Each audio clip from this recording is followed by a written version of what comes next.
Após empate em 1-1 no tempo regulamentar e uma vitória por 4-3 nos pênaltis, o PSG sagrou-se bicampeão da Champions League nessa temporada 25-26, mostrando que verdades absolutas do futebol há muito tempo continuam importando muito nos tempos modernos. Fica comigo após a vinheta que eu vou te explicar por que Luiz Henrique conseguiu transformar uma equipe que tinha todo o dinheiro do mundo e as principais estrelas do futebol mundial campeã apenas depois de seguir em frente sem elas. E porque não bastou para o Arsenal apenas se defender muito bem, ou para outras equipes como o Bayern de Munique atacar muito bem, e o equilíbrio continua sendo extremamente necessário para ter sucesso no futebol moderno. Fala galera, eu sou Fernando Chimude, ex-atleta profissional com mais de 16 anos de carreira, jogando por clubes como Grêmio, Vitória, Santa Cruz, Juventus, São Bernardo e outros aqui pelo Brasil. E esse é o meu canal, Fernando Chimude FC, onde eu compartilho aí os meus conhecimentos adquiridos nesses anos de carreira com todos os inscritos. Então se inscreve, deixa seu like para mais conteúdo como esse. E vamos lá, vamos falar dessa final da Champions League, um jogo que para muitos decepcionou, mas a realidade é que um jogo completamente normal no que se trata de futebol do mais alto nível, no que se trata de uma decisão em um jogo só, onde todo mundo tem muito a perder, né? E aonde você joga toda a sua temporada. Então isso faz muito mais sentido um jogo como esse do que a gente vê jogos como a gente viu Bayern e PSG, por exemplo, com 9 gols na partida, enfim. É muito mais normal esse tipo de jogo no mais alto nível, e o futebol é isso. É óbvio que a gente vai ter um jogão aqui, outro jogão lá, jogos mais abertos, mas o mais comum é realmente a gente ver esse tipo de duelo, principalmente quando a gente tem equipes como a gente teve hoje, no PSG e Arsenal, onde a gente tinha claramente um favorito no quesito jogar futebol, né? O que não deveria acontecer, porque a gente está falando de uma equipe do Arsenal campeã da Premier League, a principal competição de nível mundial de clubes aí, a principal liga mundial hoje. Apesar desse status e do título da Premier League, o Arsenal claramente entrava nessa final como a equipe inferior em termos de jogar futebol, como um azarão, como uma equipe que precisaria se defender muito bem para ter alguma chance contra o fortíssimo PSG, buscando o bicampeonato, uma equipe que joga um dos futebols mais bonitos do mundo e que vinha de uma vitória contra outra equipe que mais encantou nessa temporada, que foi o Bayern de Munique, também jogando ofensivamente num duelo de titãs com duas equipes que jogaram muito para cima. Então a gente tinha o PSG querendo se impor, jogando um futebol mais ofensivo, e do outro lado a gente tinha um Arsenal consciente de repente das suas limitações nesse momento, jogando de uma forma como procurou jogar a temporada toda, sendo muito forte defensivamente e tentando apostar nas bolas paradas, onde fez tantos gols ao longo dessa temporada, ou em oportunidades de contra-ataque.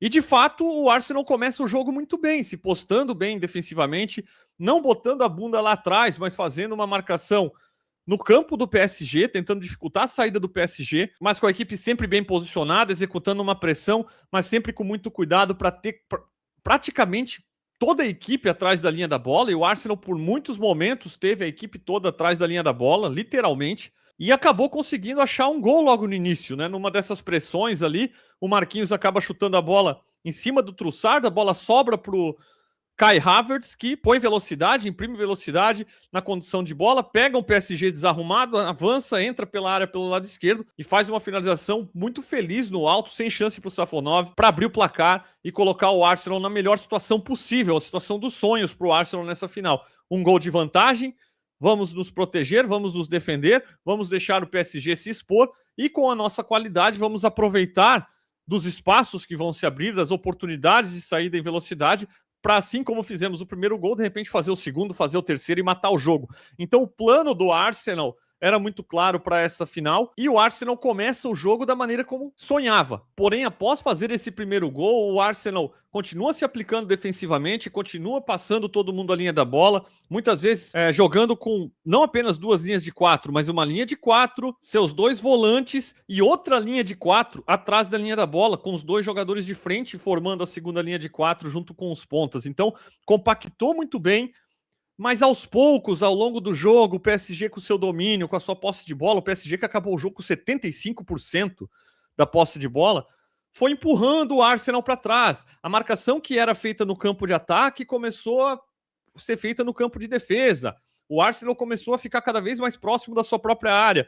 E no final do primeiro tempo, o PSG já conseguia criar algumas situações, chegar ao gol do Arsenal. Demorou, mas estava conseguindo começar a furar a barreira, começar a colocar o Arsenal numa situação desconfortável ao fim do primeiro tempo. Em contrapartida, a equipe de Londres, ela não fazia o suficiente quando conseguia roubar a bola. Rapidamente entregava, rapidamente perdia novamente para o PSG. Méritos da equipe francesa, obviamente, mas muito demérito do Arsenal. A gente não está falando de uma equipe pequena, a gente não está falando de uma equipe sem condições, a gente não está falando de jogadores completamente inferiores ao do PSG. Ainda que a gente veja o PSG jogando um futebol melhor e talvez tendo as peças mais qualificadas, o elenco do Arsenal é feito de jogadores do mais alto nível também. Jogadores que, teoricamente, têm condições o suficiente para, quando roubassem essa bola do PSG, conseguissem vencer aquela pressão inicial, e principalmente com o PSG se expondo mais, indo para o campo de ataque, aproveitar desses espaços nas costas da defesa do PSG para, com velocidade, principalmente com Saka, aproveitar desses espaços e criar mais oportunidades de gol e, de repente, até fazer o segundo gol e colocar o PSG numa situação muito mais desconfortável. O Arsenal não conseguiu fazer isso, pelo contrário, apenas se defendeu e nem mesmo conseguiu, com volume, com bolas longas, criar situações de bola parada. O Arsenal não teve nenhum escanteio ao seu favor no primeiro tempo, algo que é um absurdo, pensando pelo ponto de vista do lado da equipe de Londres, sendo que o escanteio tem sido um tipo de jogada que decidiu muitos jogos a favor do Arsenal ao longo da temporada, mas a equipe não conseguiu criar volume nem para buscar essas bolas paradas no campo ofensivo, onde poderia criar mais problemas para o PSG. O PSG teve no primeiro tempo um domínio da posse de bola, sem criar muitas situações de gol, mas aos poucos colocava a equipe londrina para dentro da sua própria área. E no segundo tempo vem a recompensa em relação a isso, quando numa jogada pela ponta, no 1-2, e aqui eu começo a falar um pouco de coisas que sempre funcionaram no futebol e continuam a funcionar nos tempos modernos. Né? Muito se fala da capacidade do 1 contra 1, muito se fala de diversos aprimoramentos táticos, mas o bom e velho 1-2, né, continua funcionando tão bem, né? E o Kvaratskhelia faz o 1-2 ali e sai nas costas do Mosquera, que se perde, né? Que entra em pânico e acaba dando um carrinho ali, fazendo um pênalti totalmente desnecessário. Óbvio que o Kvara entrava na área naquele momento, mas a linha de defesa do Arsenal ainda estava posicionada, tinha um zagueiro para chegar e dar o combate. O Kvara ia tentar colocar essa bola para trás. O Arsenal não estava no momento que cedia um contra-ataque. Pelo contrário, era um momento de pressão do PSG, onde o Arsenal estava todo posicionado. Sim, o Kvara ia passando pelo Mosquera com o bom e velho 1-2, mas ia ainda bater com a barreira defensiva que o Arsenal tinha montado ali. Apenas uma peça, apenas um dominó tinha caído, mas esse dominó se desesperou e fez um pênalti totalmente desnecessário, colocando o Arsenal numa situação ruim. Não, né? Eu acho que voltando à situação inicial do jogo, aonde não tinha vantagem, eliminando a vantagem do Arsenal para a sequência do jogo. O Dembélé bate muito bem o pênalti, faz o gol. Algumas mudanças acontecem, inclusive o Mosquera sai de campo, mas o Arsenal continua sem assustar muito o Paris Saint-Germain. E quando tenta ir para cima, o pouco que tentou atacar acabou tomando um contra-ataque ali, primeiro com o Kvaratskhelia, que mete uma bola na trave pelo lado esquerdo, e depois com o Barcola, no último lance do jogo, o Barcola chuta por cima do gol. Mas nas duas chances, ou nos dois momentos que o Arsenal tentou botar sua equipe mais no campo de ataque, já ficou desprotegido e quase cedeu o gol da virada para o PSG. O que eu acredito que acabou assustando ainda mais os jogadores a se arriscarem e tentarem buscar algo a mais. Vem a prorrogação, pouca coisa acontece também, o PSG continua dominando, várias substituições, mas o PSG continua sem deixar cair o ritmo. O Arsenal consegue levar para os pênaltis o que tentava fazer, ou tentava por um milagre achar uma bola parada, enfim. E nos pênaltis acaba perdendo com o Gabriel Magalhães, que fez uma partida tão boa, né, falhando no seu pênalti ali, batendo por cima. O Eze também perdendo o pênalti no momento que ele tenta olhar o Safonov e tenta deslocar o goleiro russo. O goleiro não sai antes, espera o máximo, coloca o Eze numa situação de ter que tomar a decisão antes do goleiro, que é tudo que o cobrador, que espera o goleiro definir, não quer. Mas nesse momento ele tem que estar bem determinado de que não, se o goleiro não se mexer, que é uma possibilidade real para esse tipo de batedor, eu tenho o meu canto de segurança que eu vou bater firme ali e fazer o gol. Afinal de contas, o goleiro que espera o máximo, como o Safonov esperou, ele não consegue pegar o pênalti saindo depois. Ele vai pegar só o pênalti que realmente o cara bater muito mal batido perto dele. O Eze acaba meio que entrando em pânico, tirando demais, batendo para fora, né? E depois o Magalhães com um canto bem definido, tenta bater no alto, tipo de pênalti que é indefensável se vai no gol, mas que tem alto risco de ser desperdiçado, como foi, indo por cima, né? Perna pesada, fim de jogo, cansado, você não tem aquele controle total para bater essa bola no alto, como você teria, de repente, num treinamento ou mais cedo no jogo, onde você está um pouco melhor de perna ali para bater, óbvio, a pressão, tudo envolve esse tipo de batida. Se ele bate baixa, né, a tendência era que o Safonov fazia a defesa, saiu bem para aquele canto, e o PSG se torna campeão. Eu acredito que do Arsenal faltou, tá? Faltou do Arsenal um pouco mais. Não pode o time que é campeão da Premier League se apequenar tanto como o Arsenal se apequenou. Ele foi grandioso sem bola, total mérito para o seu sistema defensivo, como se protegeu, como não permitiu o PSG criar muitas jogadas claras de gol, e sem dúvida isso é extremamente importante. Mas, ao mesmo tempo, a gente não está falando de um Bournemouth, e olha que o Bournemouth jogou para cima nessa temporada, né? Mas a gente não está falando de um time de menos investimento, de um time menor que chegou totalmente azarão na final da Champions League. Por mais que o favorito era o PSG, o Arsenal, como eu falei, campeão da Premier, uma equipe grande, uma equipe forte, ela pode assumir o papel de jogar mais defensivamente, de abrir mão da posse de bola, não tem problema nenhum, e por muito pouco, afinal de contas a gente está falando de um empate no tempo regular e de uma derrota nos pênaltis, por muito pouco não foi o suficiente.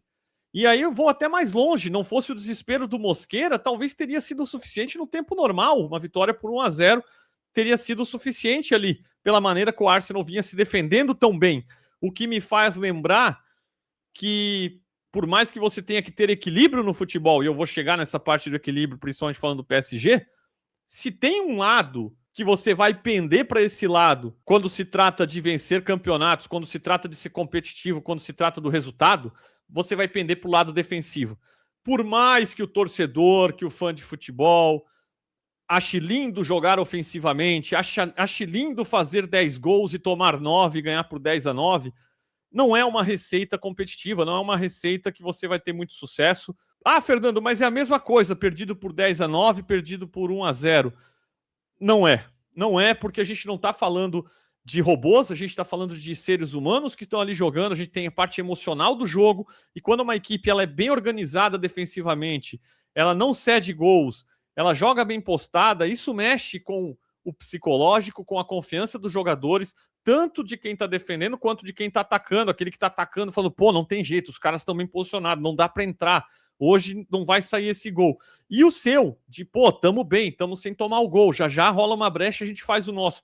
É outro jogo, não é? Agora num jogo, pô, 5-4, 4-3, a montanha-russa de emoções ali mexe demais com os jogadores e tudo pode acontecer, acaba virando algo que sai mais do controle dos próprios jogadores, dos treinadores, de todo mundo que está envolvido. A cada gol, a cada lance que você falha em parar o adversário, a cada momento que você tem que ir buscar a virada, mexe demais com o psicológico do jogador. Então não é sustentável você jogar esse tipo de futebol jogo após jogo, né? E já jogar bem organizado defensivamente é totalmente sustentável você fazer isso sempre. E quando você faz parte de uma equipe assim, e eu tive a satisfação de fazer parte de algumas equipes assim, principalmente no interior de São Paulo, onde conseguimos alguns acessos sendo muito forte defensivamente, né? E tendo uma bola parada ofensiva muito boa, sendo uma equipe talvez que não era que fazia mais gols, mas era que tomava menos, você já entra com uma confiança diferente. Você sabe que você entra em todo o jogo, não importa contra quem, com uma boa chance. Afinal de contas, você não precisa ser melhor que o seu adversário. Você precisa ser mais organizado, você precisa contar que você está melhor fisicamente para cumprir as funções que lhe são passadas, e você confia nas suas forças. Então isso acaba sendo uma realidade não só no futebol antigo ou moderno, mas em outros esportes onde defesas, quando os Estados Unidos precisaram recuperar a sua medalha de ouro olímpica no basquete, lideradas pelo Kobe Bryant no Redeem Team, aquele time encantou, mas para quem sabe de basquete, sabe que aquele time, em primeiro lugar, ele marcou muito. Era um time cheio de estrelas, mas liderado pelo Kobe Bryant, era marcação, pressão, eram muitos roubos de bola, criava a transição para ir lá e punir os adversários. Então foi um time que venceu jogando muita defesa e transição. No boxe, Floyd Mayweather Jr., invicto, muita gente quer minimizar, o cara tá na conversa entre maior de todos os tempos. Muitos minimizam porque talvez o estilo dele não seja tão vistoso como era o Mike Tyson, que ia para cima, como era o Muhammad Ali, que fazia um boxe bonito.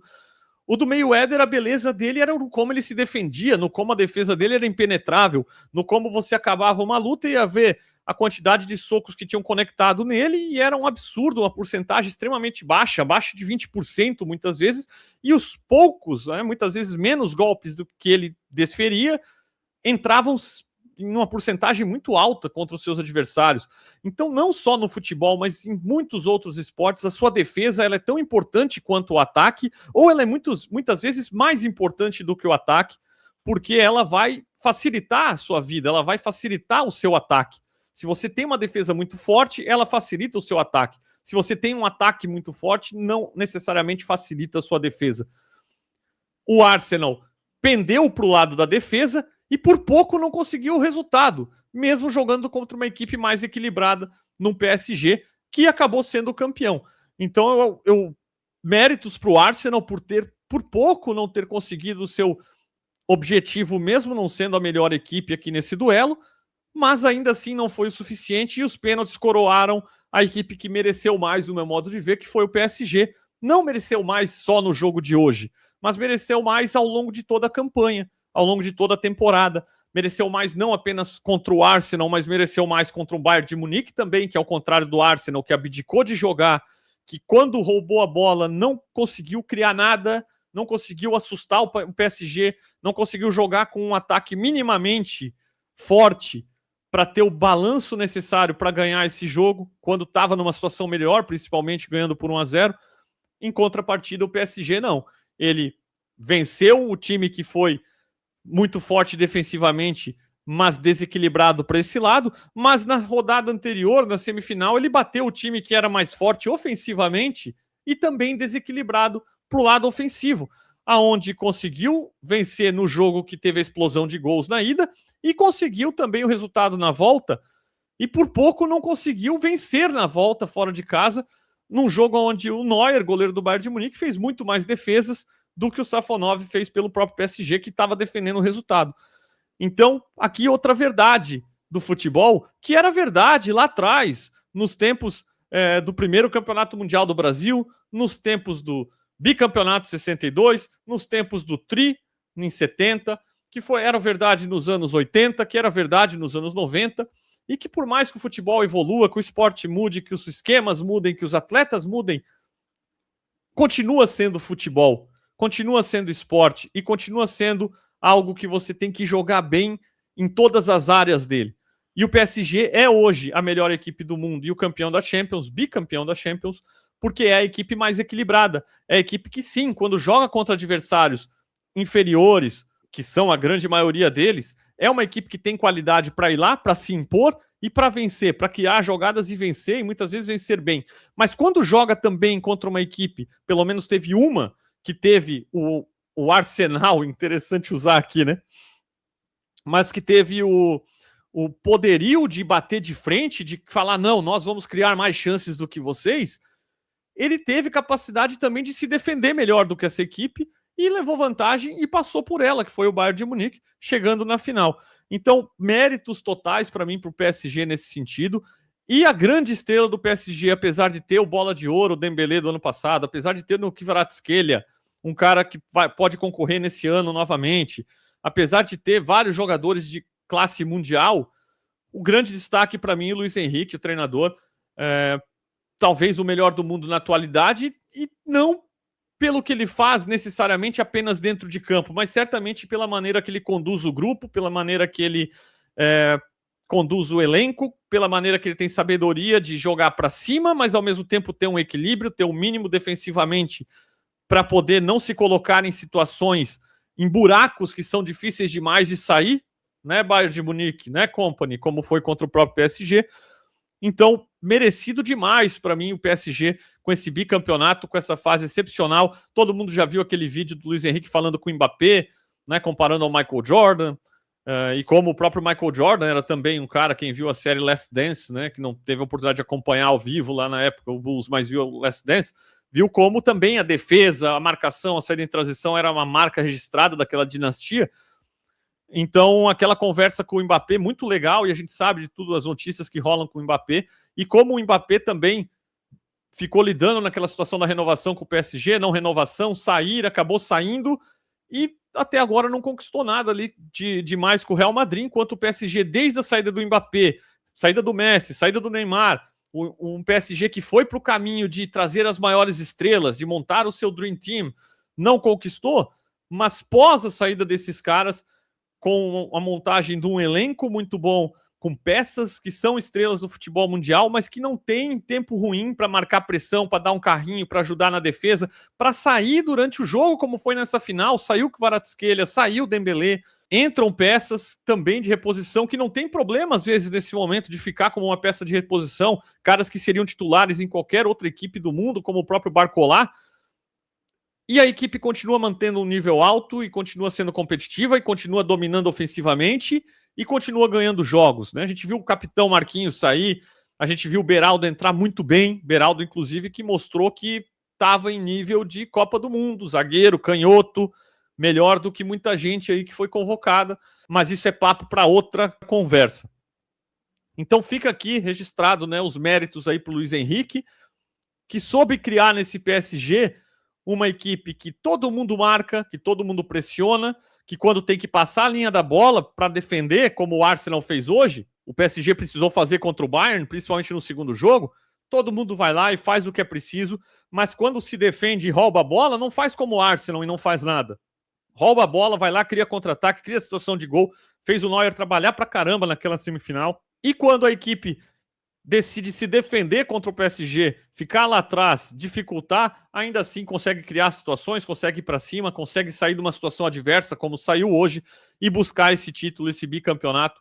Então, muitos méritos para o Luiz Henrique, parece ser um cara excepcional, um treinador excepcional com o seu elenco, tem o elenco na mão, todo mundo parece confiar muito nele. Óbvio, é um cara de uma personalidade forte, um cara que sempre foi muito energético, quando jogava era assim. Óbvio que a gente não vai ver as entrevistas e muita coisa a gente vai achar legal, uma coisa ou outra a gente vai discordar, não vai concordar com tudo, mas parece ser um cara muito legal e um treinador que tem essa parte não só do dentro de campo, mas tem o grupo na mão fora de campo também e construiu, como o próprio dono ali do PSG falou, uma revolução lá no Paris Saint-Germain. Então, uma equipe que entra para a história, bicampeã em anos consecutivos, né? Literalmente bicampeã da Champions League, o Paris Saint-Germain, 24, 25, 25, 26, sendo a equipe mais equilibrada do mundo, sendo a equipe que ataca muito bem e que defende bem o suficiente para se tornar a equipe mais equilibrada do mundo e a equipe que merece esse sucesso que está tendo. Gostou desse conteúdo? Quer saber mais sobre seleção brasileira, sobre Bayern, sobre seleção alemã, sobre futebol europeu, sobre futebol nacional, enfim? Se inscreve aqui no canal, deixa seu like, dá aquela força para ficar por dentro. Muita coisa aí para vir no Fernando Chimude FC, então fica ligado. Beleza? Eu fico por aqui. Um grande abraço, até a próxima. Valeu!